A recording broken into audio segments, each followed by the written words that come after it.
Faça o que quiser comigo, Zod, mas não deixarei você ferir o povo da Terra. É pastel!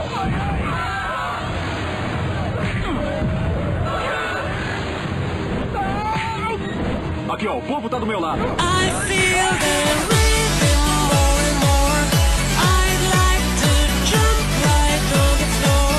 Boa noite, Angola. Eu sou Snake de 202. Não é de hoje que uma discussão tem tomado conta das mídias. E essa discussão é relacionada aos filmes de super-heróis. Falar sobre adaptações de personagens de quadrinhos para as telonas sempre foi algo um pouco complicado, pois houve uma época em que isso não era seguido à risca. Os filmes de super-heróis tinham uma certa vergonha, e podemos dizer que essa vergonha ainda é um pouco presente. Não com tanta força como antes, é claro. Os X-Men, por exemplo, usavam trajes de couro escuros e B10 ao invés dos trajes clássicos. E uma discussão que vem de anos atrás até os dias de hoje é se essas adaptações precisam ser fiéis aos quadrinhos, se fidelidade realmente importa. E é sobre isso que iremos falar hoje. Mas ao invés de ser um vídeo para responder essa pergunta, eu já vou responder logo no início. Sim, importa muito, e iremos discutir o porquê. Com Quarteto Fantástico e Superman que chegaram esse ano, é visível que com o passar dos anos, o gênero tem se importado mais com fidelidade. Dois filmes bem diferentes de quase tudo que já vimos, com um tom diferente, um world building e visuais parecidos com a de um quadrinho. Filmes assim, um tempo atrás, seriam impossíveis ao olhar de uma boa parte do público que assiste aos filmes. Quase nada era possível, para ser bem sincero, porque quando trazia em pauta algo que gostaríamos de ver nos filmes, era sempre a famosa frase: isso não funcionaria no live action. E eu não preciso dizer que essa frase na maioria das vezes estava errada. A primeira coisa que eu gostaria de comentar é a importância da fidelidade visual. Não sei se esse termo existe, eu acabei de inventar. Acho que o termo já é autoexplicativo. Se refere ao visual da obra, dos personagens e se ela transmite a sensação de ser fiel aos quadrinhos. Eu sempre gostei muito de super-heróis por muitos motivos, mas a parte visual é uma das partes mais importantes. Super-heróis são figuras que inspiram e tornam o mundo um lugar mais seguro, passam essa sensação de segurança. Eles mostram que existe bondade em um mundo onde a maldade é compensada. Seus visuais vibrantes e coloridos, na minha opinião, são contraste de cor com um mundo em que na realidade está perdendo as dele. Superman é praticamente um ser extremamente poderoso. Ele poderia simplesmente transformar tudo em cinzas, mas ele escolhe usar um traje simples, vibrante e amigável para poder se conectar com as crianças e transmitir segurança. Acho que isso é um exemplo muito bom do porquê a parte visual dos heróis importa tanto. Até o Batman tem trajes coloridos e sinceramente prefiro muito mais do que qualquer design all black. É exatamente por isso que eu quero dizer algo. Não deveria existir traje realista. Não, eu não tô falando que não pode haver trajes diferentes.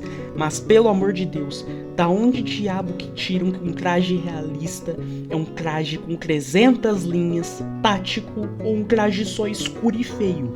Da onde tiraram isso? Superman com a cueca por cima da calça é maravilhoso. E não é pra ser algo B10 pra agradar adulto. No quesito visual, a fidelidade é sempre bem-vinda para transmitir as sensações que o filme quer passar, e isso é uma das coisas que eu adorei em Quarteto Fantástico e Superman, e que eu adoro também em outros filmes. A trilogia do Sam Raimi é especial para mim nesse quesito visual como um todo, e ele é uma das provas que ainda tínhamos filmes que tentavam se manter como filmes de heróis no quesito visual. Falando da trilogia do Sam Raimi, a Mary Jane é mal adaptada, ruim, chata e irritante e deveria ter morrido. Falando em personagens mal adaptados, não é novidade que há muitos personagens mal adaptados para os filmes, e é aí que entra a essência do personagem. Falar sobre a parte de essência é bem complicado, porque quando se trata de quadrinhos, os personagens geralmente possuem diversas vertentes, diversas versões, e dependendo do personagem, a sua primeira versão não é a sua versão definitiva. A versão que define o personagem. A prova viva disso é o Batman, o personagem que mais gera discussão sobre código moral de não matar. Em suas primeiras edições usava uma 38 e metia o pipoco sem remorso. Muitos personagens, conforme o tempo, chegaram em sua versão definitiva, depois de muitas alterações e versões diferentes, mas muitos possuem diversas interpretações por terem passado na mão de vários escritores.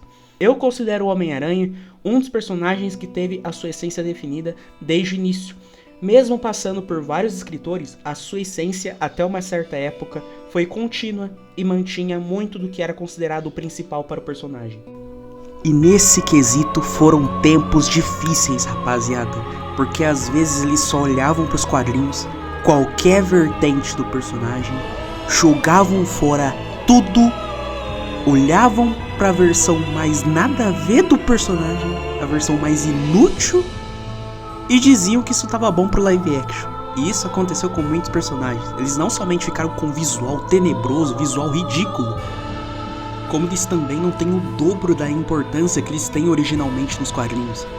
Eu preciso falar do Ciclope, rapaziada? Eu realmente preciso falar desse infeliz que fica lutando por uma ruiva 24 horas por dia? Então, na hora de adaptar, vem a questão de qual vertente do personagem vai ser escolhida.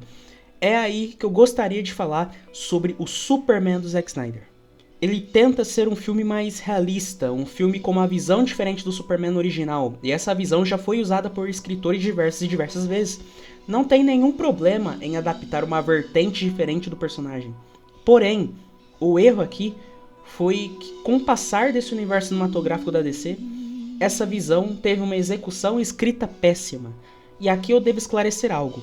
Fidelidade é bom quando bem feito. Cavaleiro das Trevas e a morte do Superman tá por aí em algum lugar de Batman vs Superman. E infelizmente essa visão do Snyder se tornou a definitiva nos cinemas por muito tempo. Muitas pessoas deixaram de gostar do Superman por conta disso, pois na visão delas, ele é nada mais nada menos do que um deus, uma figura messiânica, um personagem que não passava disso. E ainda tinha outras versões do Superman, como a de Injustice, que distorciam o personagem. Essa versão só passou a ser um Superman do mal, que influenciou muitas pessoas a acharem que o Superman era essa figura facilmente manipulável e com ideais fracos, que podem ser quebrados facilmente. O problema dos filmes, se apresentarem uma vertente ruim, a imagem do personagem fica manchada, porque as pessoas pensam que é aquilo e acabou.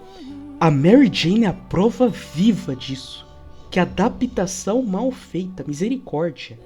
Pela graça do meu bom Deus.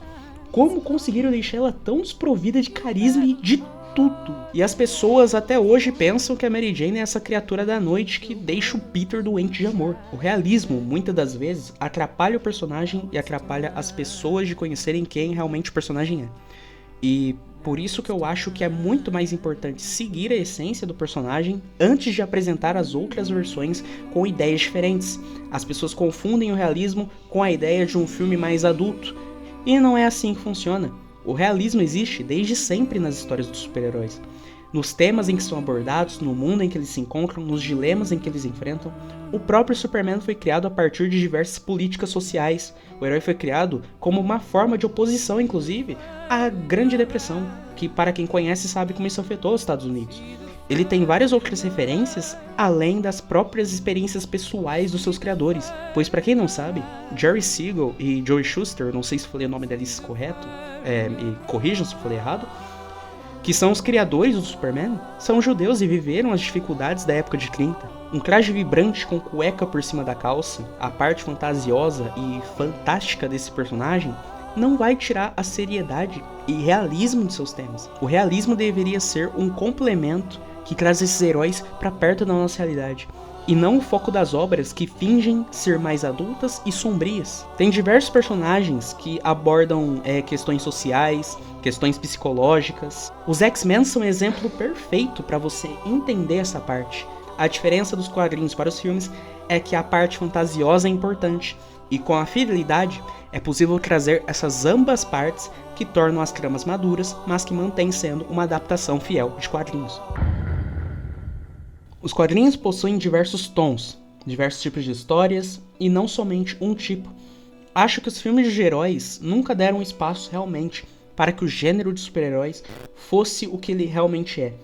Ele não deveria se prender a tons realistas, ou se prender a uma fórmula e repetir isso por 30 filmes e séries seguidas.